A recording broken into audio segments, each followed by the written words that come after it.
The terminal at LaGuardia was buzzing that morning. Families dragging carry-ons, business travelers rushing with coffee cups, kids crying over candy they couldn't have. In the middle of all that noise, a man named Richard Hale stood out. He was the kind of guy you'd glance at twice. Perfect gray suit, silver hair trimmed sharp, the watch on his wrist worth more than most people's cars. He wasn't used to waiting on anyone, but his driver was late, and his patience was wearing thin. That's when he saw her. A young woman, barely mid-20s, coat too thin for the September chill, swaying like a candle in the wind. Before anyone else reacted, she collapsed right there on the cold tile. Her purse spilled, wide-open coins and papers sliding everywhere. Richard surprised himself. Instead of keeping his distance like he usually did, he rushed over. "Someone call medical," he barked, dropping to his knees. She whispered, almost inaudible, "My medicine, in my purse." He dug through, found a prescription bottle, but what froze him wasn't the pills. It was a small, worn photo tucked inside. A baby girl, maybe 8 months old, wide, dark eyes, smiling, toothless. Something in that face stopped Richard cold. He didn't know why, but it felt like looking in a mirror he didn't expect. The medics came, stabilized her, and wheeled her away. He could have walked off. He had a board meeting in Manhattan, but instead he followed the stretcher. He told himself it was curiosity.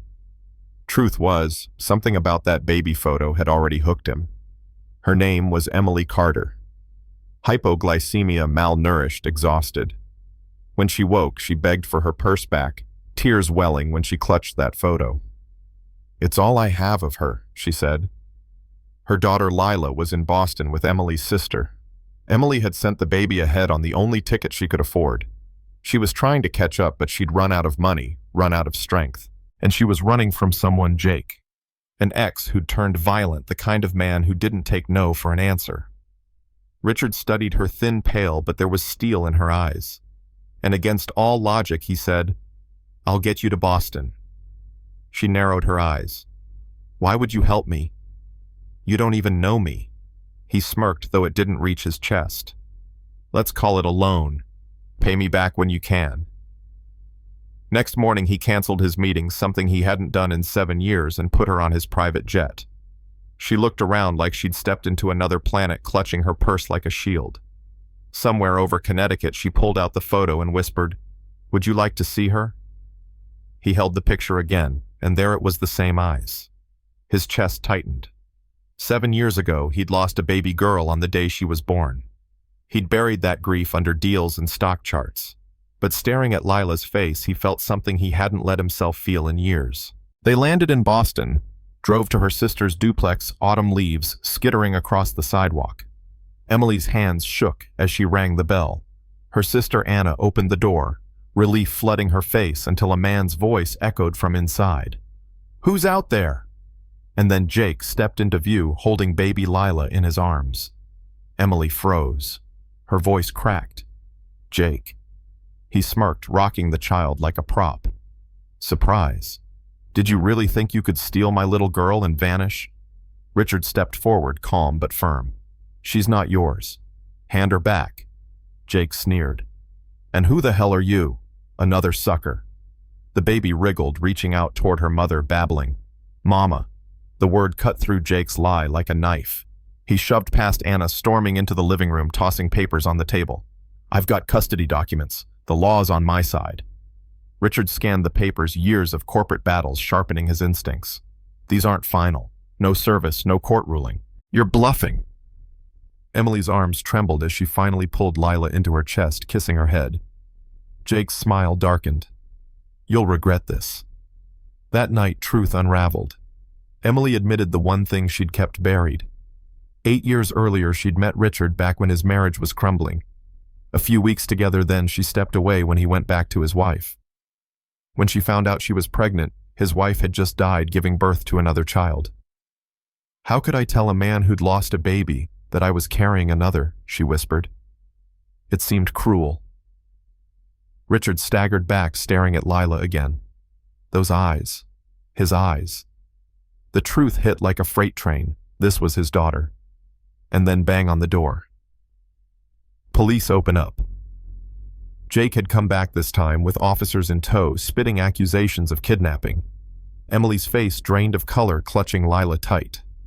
Richard straightened his suit, walked to the door, and opened it wide. "Officers, there's been a misunderstanding. My name is Richard Hale, and before you take another step, you should know this child is mine." The room went silent. Even Jake faltered. Richard's voice stayed steady. "I'll provide DNA. I'll provide lawyers. What I won't do is stand aside while a violent man tears apart my family." Hours later at the station, Richard's attorneys shredded Jake's lies, exposing his history of abuse, the phony papers, even an outstanding warrant back in Chicago. By dawn, Jake was in cuffs. Emily, exhausted but free, sat with Lila asleep on her lap. She turned to Richard, eyes wet. "Why are you doing this? You could have walked away." He looked at the baby, then back at her. "Because she's mine, and because you're not alone anymore." 3 months later, Richard's life looked nothing like it had. The boardroom battles mattered less. Instead, he was in a modest kitchen in Brookline, fighting with screws on a high chair, while Lila giggled at him from her playpen. Emily was finishing her degree. Anna had a new job at the hospital. And in the backyard, a young cherry tree stood planted in memory of what he lost and in honor of what he'd been given back. Do I believe in fate? I never used to. But tell me, what are the odds that a man buried in grief would find his daughter's face in the purse of a stranger on a crowded airport floor? Maybe some things are too wild to be coincidence. Now I want to hear from you. Was Emily right to hide the truth all those years, or should Richard have known from the start? And what about Jake? How do we deal with men who twist the system to keep control? Drop your thoughts in the comments. Let's talk about family, about justice, and about the moments that change everything. The terminal at LaGuardia was buzzing that morning. Families dragging carry-ons, business travelers rushing with coffee cups, kids crying over candy they couldn't have. In the middle of all that noise, a man named Richard Hale stood out. He was the kind of guy you'd glance at twice. Perfect gray suit, silver hair trimmed sharp, the watch on his wrist worth more than most people's cars. He wasn't used to waiting on anyone, but his driver was late, and his patience was wearing thin.